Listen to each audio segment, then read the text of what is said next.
Hello, hello, and welcome to Sovereignty Rising. I'm your contrarian soul guide, Dawn, and today we're talking about something that almost every one of my clients admits to me eventually, usually with a whisper. It's like a dirty secret, and I'm exhausted. I've done all the things, and I'm still running on empty. Sound familiar? Maybe you meditate, you journal. Maybe you eat clean. Maybe you even green juice every morning. You read the books, listen to the podcasts, do the yoga, maybe even take a sabbatical. And still you're overwhelmed, anxious, burned out. And the worst part, you start thinking it's your fault. If I were more spiritual, I'd be calmer. If I were more disciplined, I wouldn't be tired. If I really had it together, I'd feel aligned by now. But let me drop this truth bomb right here. You're not burned out because you didn't try hard enough.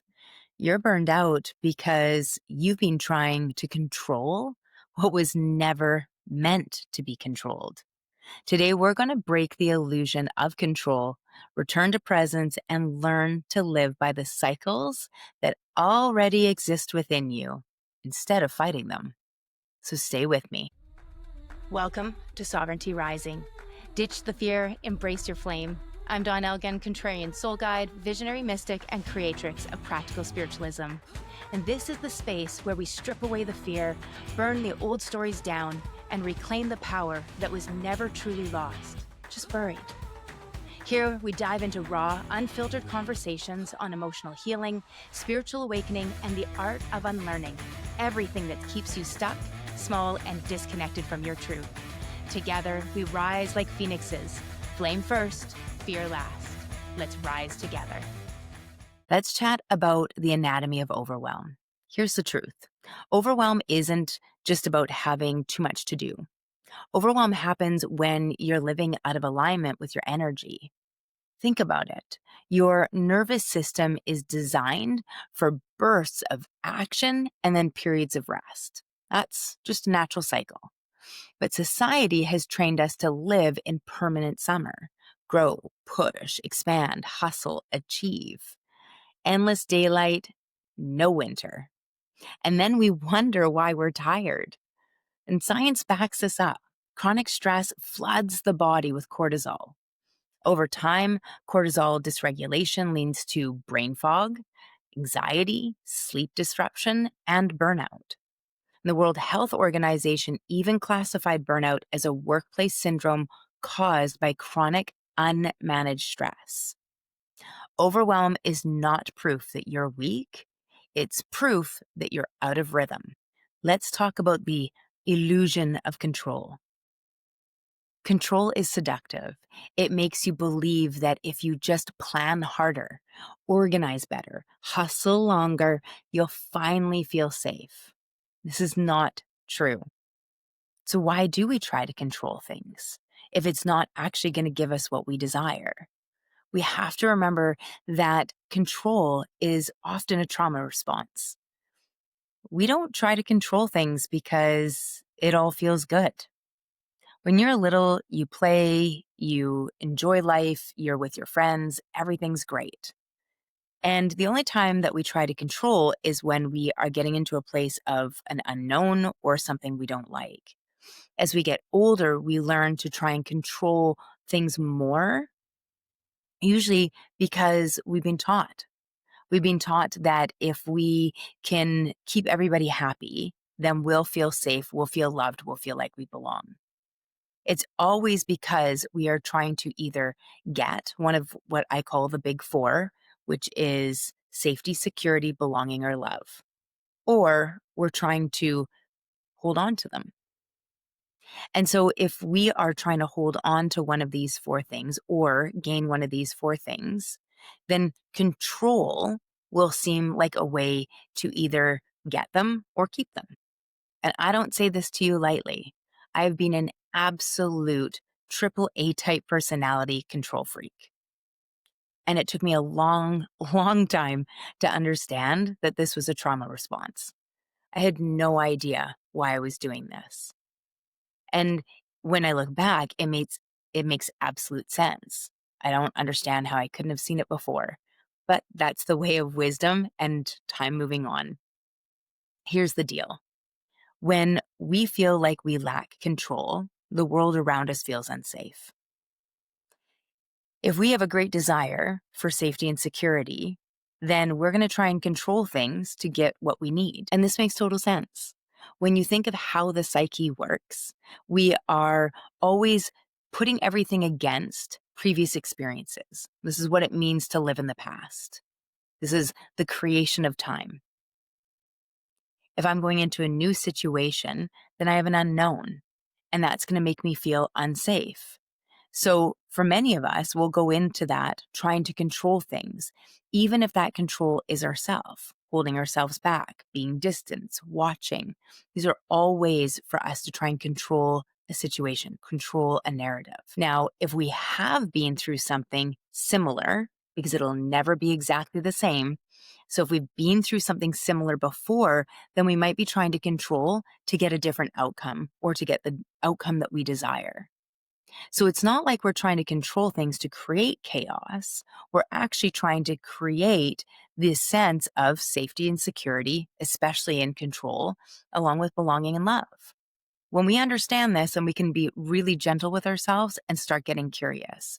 What is it that I'm trying to either get or keep? And what is it about this situation that I am trying to control?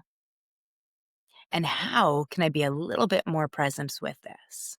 Because the truth is, control is actually a cage. The more you grip, the more anxious you feel.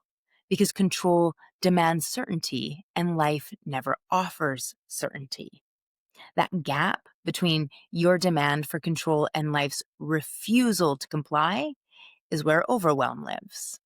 Your contrarian truth, you don't have a burnout problem, you have a control problem. Presence is power. Here's the shift. The antidote to overwhelm isn't more control, it's presence.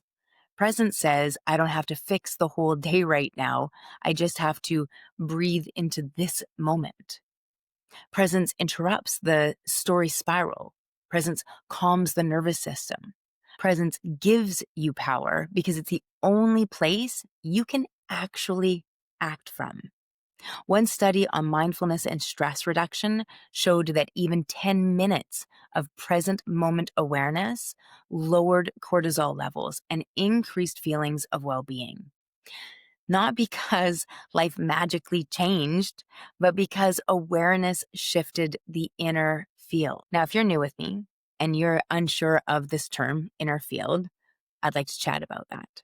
See, for the last, well over a decade now, I have been studying both science and the mystical to try and understand why we are the way we are, what causes us to suffer, whether that's physical, mental, or emotional, and how do we correct it. And this brought me to this work that I refer to as Field and Form. And it is a compilation of really my life's work, but especially the studies that I have done for this last 10, 12 years. And so over the last while, it has come together. I've taught on the 7 principles of co-creation in the past. And now, today, I will tell you that there's actually 12. And these 12 principles or 12 laws of co-creation are these laws that move through all of science, and they are seen all through mystic. And that mystical can be every single lineage of religion, as well as spiritual, as well as the mystical. And the field is what we would consider space or energy. You can think of field as the pure potential and form as potential being experienced. And today, I want to introduce to you these 12 laws because they are magnificent and they are powerful. And they are the 12 laws that I use to help me let go, to help me heal, to help me release. They're the 12 laws that I use every day in my life when I'm struggling, especially, and I need to take a look at things and figure out what is going on. And I use this when I am struggling in relationships, when I've got something coming up at work. I live and breathe these 12 laws all the time. They're the foundation of everything I do personally as well as professionally. And today I'm super excited to share them with you. So let me lift the veil on field and form. So these 12 laws of co-creation, the first one is conscious creation is constant. And these first 7, if you want to go into a deep dive on these, the first 7, I have done some episodes on these just over the last couple of months. And so the first one is what I referred to as principle 1 before. We're going to call it the laws. So creation is not something you do. It is the very fabric of who you are. Every thought, emotion, word, and action is a brushstroke on the canvas of reality. Spiritually, this law echoes the word in scriptures. That is, the spoken becomes flesh. Scientifically, it is the quantum observation collapsing possibility into form. And so every single thing that we do is a constant state of creation. It's not like you're not creating when you don't want to be. We are always in a state of it. And it is every thought, every word, every action. We ourselves are consciousness, and then we are in a constant state of creation. That's our purpose in this world. We talk a lot about purpose. And the very first purpose, our intrinsic purpose, is that we answer the question, who am I? And it is the understanding of the I am that is our purpose, because it brings us back into unity and back into wholeness. Everything else is an expression of that. Law 2 is as within, so without. And this is about magnetic resonance. Many of you maybe have heard of that law of attraction or magnetic attraction. And this is the place where that really comes into play. But what's important is the understanding that, and here's the inner field, your inner field is not private, it's magnetic. Whatever you hold inside becomes the frequency you send out. And that frequency draws people, events, and opportunities that resonate with it. This isn't punishment, it's feedback. Spiritually, this is the mirror principle. Life reflects your inner state. Science calls it resonance. Energy fields align, a coherence attracts coherence. When you're carrying unspoken or unresolved pain, you keep meeting it in the world. When you shift into compassion, you notice how quickly the external adjusts.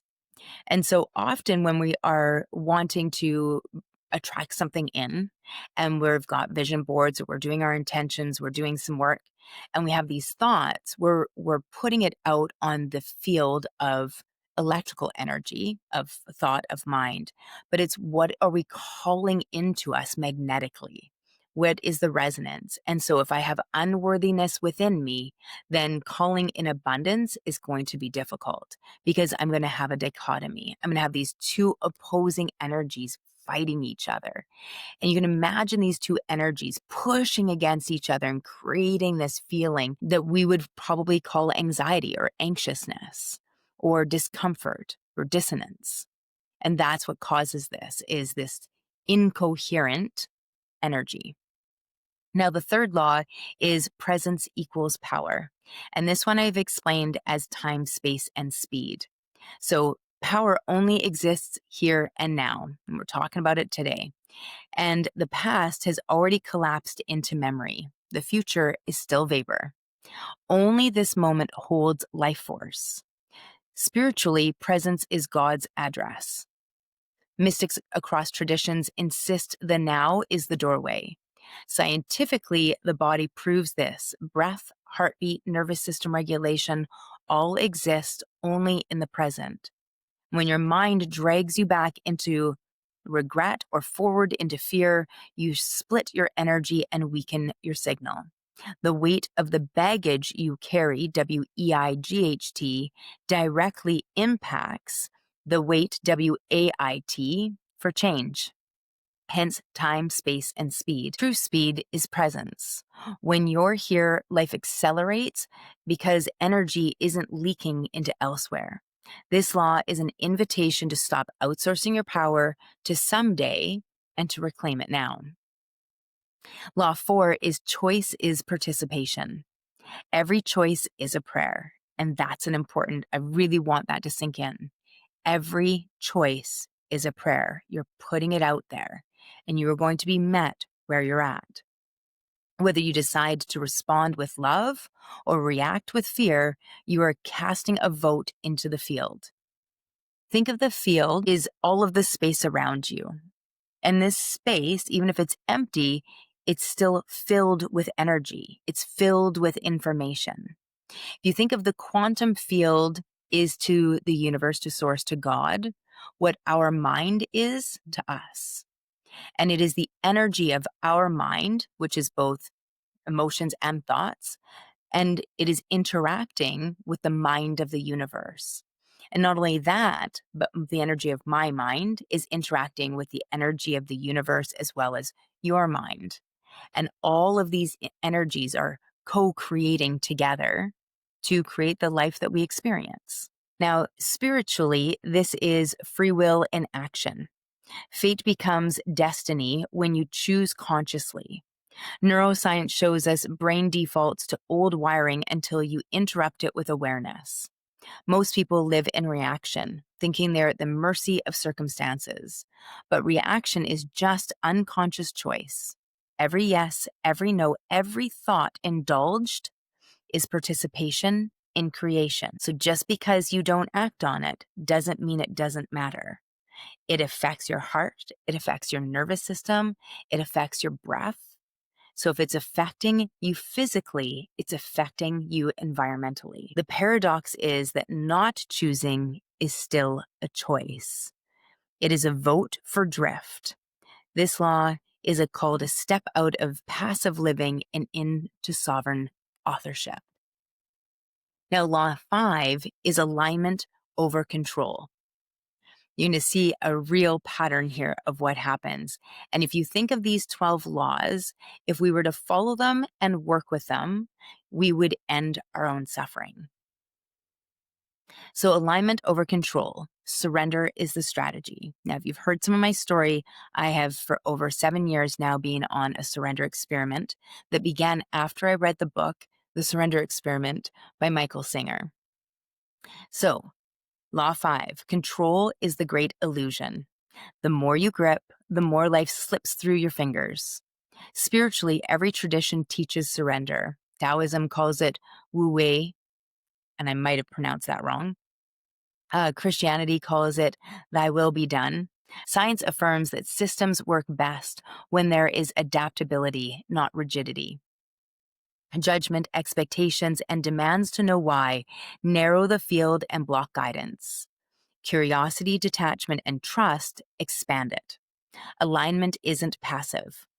It's the fierce clarity about who you are and what matters most, while surrendering the how and the when. This law dismantles hustle and control and replaces them with trust and presence. When you stop trying to bully into submission, when you stop trying to bully life into submission, you discover it was always conspiring to meet you. This law played huge for me in my life. And I remember the moment that I heard it the first time. I was listening to a book by Carolyn Mace. It was actually a recording of a workshop called Advanced Energy Anatomy. And so this one, she explains as have no expectations, release all judgments, and let go of the need to know why things happen as they do. And this is one that played heavily in keeping me stuck in old patterns and traumas and dramas with my mom. And it was the one that also helped me overcome those and finally get to a place of peace and clarity. Now, law 6 is radical self-responsibility, or the law of accountability. And this is radical self-responsibility equals sovereignty. Sovereignty begins where blame ends. Spiritually, you are an individual spark of the divine. No one else can create for you. Science confirms this in systems theory. Accountability is what stabilizes complex networks. Most people live in projection, blaming parents, partners, governments, even God. But the moment you reclaim authorship, you move from pawn to player. Radical self responsibility doesn't mean isolation. It means you stop outsourcing your power and start owning choice. Boundaries become sacred when they are backed by consequences. Sovereignty is not selfish. It is the only way you can serve others without resentment. This law says stop waiting to be rescued, stand up, own it, and create. Now, law 7, cycles, spirals, and seasons. Life is not linear. It is cyclical. Everything moves in patterns of birth, death, and rebirth. Spiritually, this is the wheel of life, the resurrection principle, the spiral ascent. Science shows it in circadian rhythms, seasonal cycles, cellular turnover. The psyche experiences time as spiral. The same lessons return, but from new elevations. This law invites you to stop fearing endings and honor them as part of creation's rhythm. Winter is not failure, it is preparation. If you keep running from endings, you never harvest the wisdom of completion. Growth is not a straight climb, but a spiral staircase. Each turn gives you a higher vantage point. This one helped me really understand that it wasn't 2 steps forward and 1 step back. It was like I was learning and then I needed to integrate it. And then when I got to experience it again, what seemed like the same thing was getting to be experienced from a different elevation. I could see it from a new point of view, a new perception that was invited in. Law 8 is unity of spirit and matter. There is no sacred, profane split. Everything is God in drag. Spirituality, mystics from Rumi to Hildegard, declared all phenomena as expressions of source. Science calls it energy. Matter is condensed vibration. The human error is thinking that the body is less holy than prayer, or money is less spiritual than meditation. The law dissolves duality. Spirit and matter are one dance. Your job is not to escape the world, but to remember its divinity. When you bless the body, the bank account, the relationship as equally sacred, you integrate. Unity consciousness is not abstract.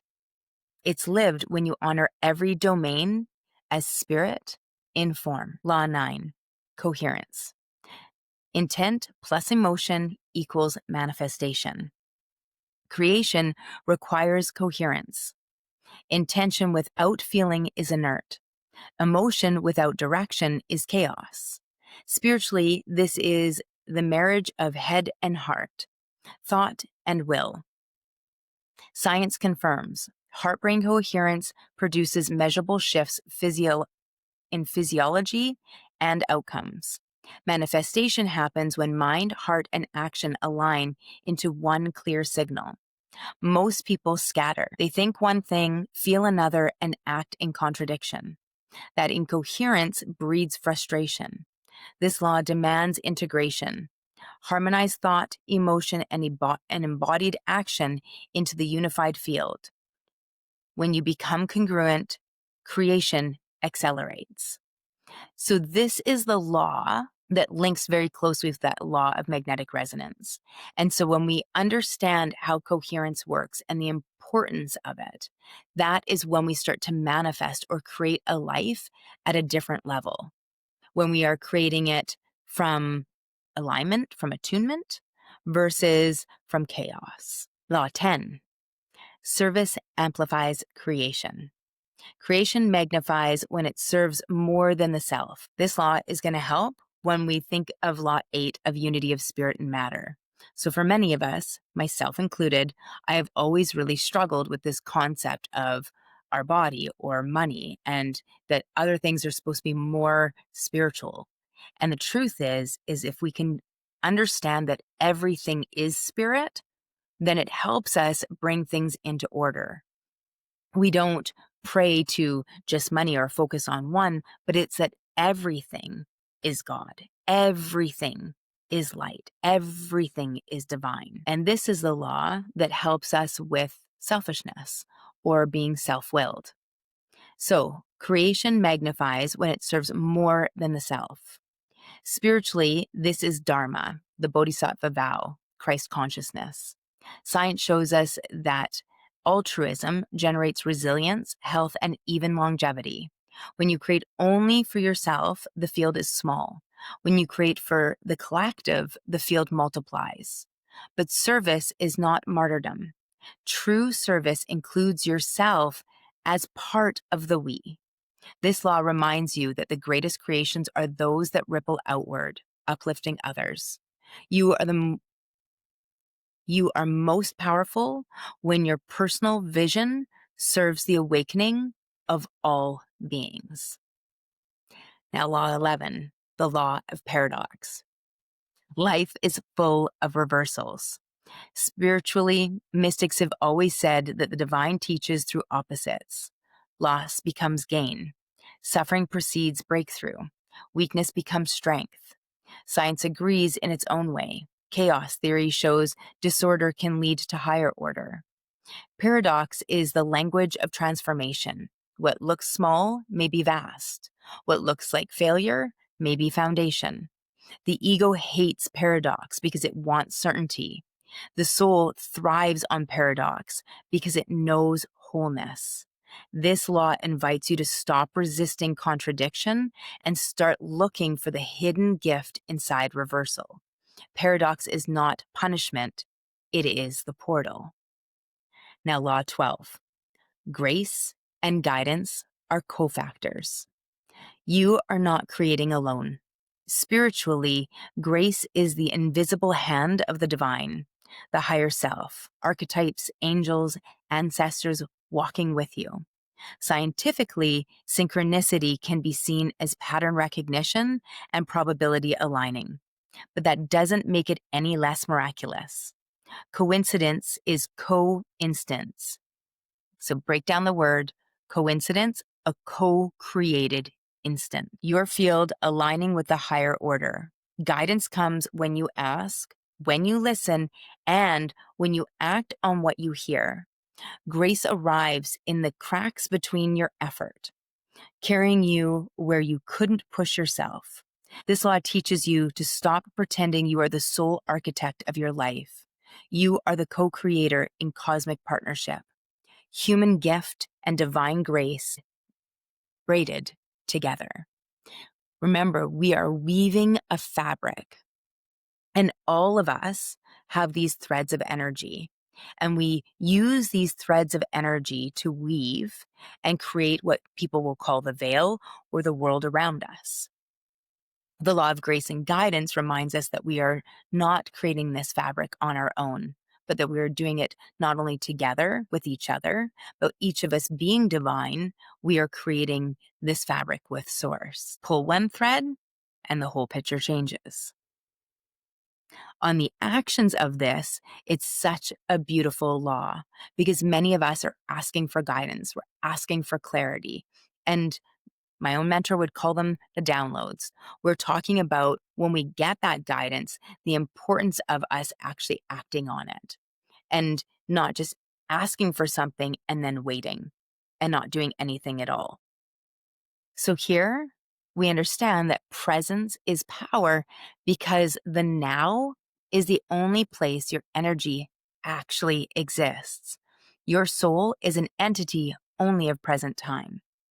So let's go into the wisdom of the cycles. Let's get practical because burnout isn't just about stress. It's about ignoring the cycles of energy. Your body has rhythms, 90-minute cycles of focus and rest. Ignore them and you fry your brain. Nature has seasons. There's growth, harvest, death, rest. Ignore them and you burn out, trying to live in endless harvest. Your emotions have cycles. You can't positive think away grief and anger. They move in spirals, and you have to ride the waves. An emotion has a lifespan of about 90 seconds. It rises, is experienced, and then meant to be released. If we ruminate on the emotion, adding a story, it drains our energy and we burn out. The law teaches us when you resist the cycles, you resist life. When you align with them, you find flow. Burnout is the cost of living like a machine instead of a human in rhythm with life. Now, this is a perfect time to take a super quick break and get a word from our sponsor. This episode is brought to you by me. If you're tired of running on empty, it's time to stop patching burnout with more hustle and start living in alignment. I have 2 coaching programs, Aligned Living, daily practices for presence and rhythm so your energy flows instead of fights, and Soul Alchemy, where we unravel the control patterns and teach your nervous system to trust again. And if you're ready for immediate clarity, my Aligned Oracle Guidance 3-pack will give you the direction and resonance you have been craving. 3 sessions to focus on an area of your life that needs alignment. Links are in the show notes. Book your session, stop managing burnout, and start transforming it. Welcome back to Sovereignty Rising. Today, we are talking about our ability to heal overwhelm, anxiety, and burnout. This was me. I continue to be a recovering control freak and type A personality. 9 years ago, many were expecting me to burn out at any moment. I was trying to control everything in my life, not just work. And although I had adopted this behavior as, well, a trauma response in an effort to create safety and security, it was the very thing that was causing havoc in my life. For over a decade, I had been searching for answers to help me gain my deepest desires for peace and for fulfillment. I have searched the mystical and the science to help me understand and then embody life's wisdom, what I call field and form, the 12 laws of co-creation. Today, we're focusing on the laws of cycles and spirals and seasons. So let's do an embodiment practice that I call restoring rhythm. Close your eyes, if it's safe to do so. Place your hands on your heart. And let's begin by shifting into a cortisol detox breath. We're going to inhale for a 4 count, hold for 4, and then exhale through the mouth with a gentle sigh for 6. So take an inhale for 1, 2, 3, 4. Hold 2, 3, 4. Exhale 6, 5, 4, 3, 2, 1. Again. Inhale 1, 2, 3, 4. Hold 2, 3, 4. Exhale 6, 5, 4, 3, 2, 1. And just notice how your system begins to slow. And now ask yourself, what season am I in right now? Am I in a season of growth, harvest, letting go, or rest? And where am I pretending to be in summer when my soul is asking for winter? What would honoring my actual season look like?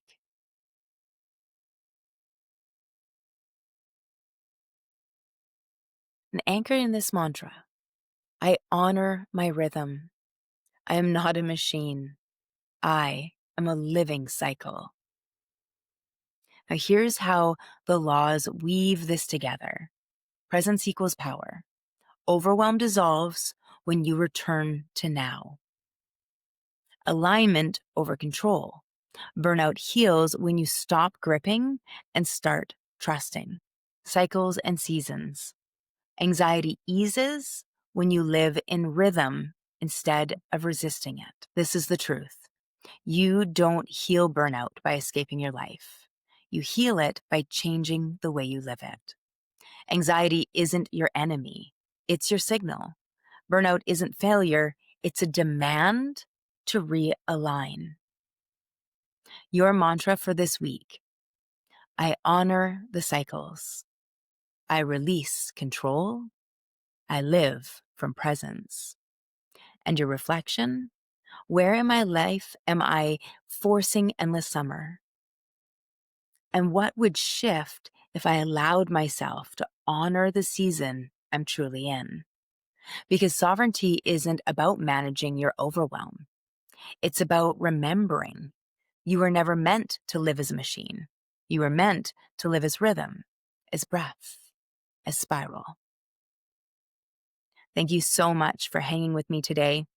And I'm going to ask you to do me a solid. And that is to follow this podcast, to share it with a friend, maybe share it on social media, and help me create a movement where we take these 12 laws, the practical and the spiritual, and create a movement to end suffering for real, in real life, in real time.